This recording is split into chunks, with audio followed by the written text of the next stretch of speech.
Pemkab Tabanan diminta mengambil langkah-langkah inovatif dalam menggali potensi pendapatan asli daerah dalam kondisi pandemi COVID-19. Saran kalangan DPRD Tabanan antara lain, segera dilakukan evaluasi pada pelaksanaan etiketing pada DTW, e-parkir, serta sumber-sumber pendapatan yang sah khususnya e-parkir.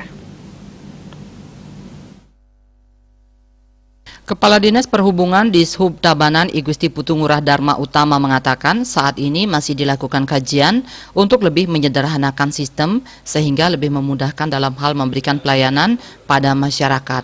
Sistem e-parkir yang diterapkan Tabanan sejak tahun 2018 ini tiap tahunnya dievaluasi termasuk dikaji untuk mengetahui efektivitas sistem ini bisa berjalan maksimal yang muaranya untuk potensi PAD. Bahkan bersama dengan jajaran Komisi 1 DPRD Tabanan, pihaknya juga sempat melakukan studi banding ke PD Parkir Denpasar untuk mencari sistem baru termasuk mengkaji apakah akan bisa berjalan lebih optimal lagi jika nantinya juga dibentuk PD Parkir di wilayah Kabupaten Tabanan. Dijelaskan pihaknya juga masih melakukan koordinasi dengan perbankan terkait rencana penyederhanaan sistem.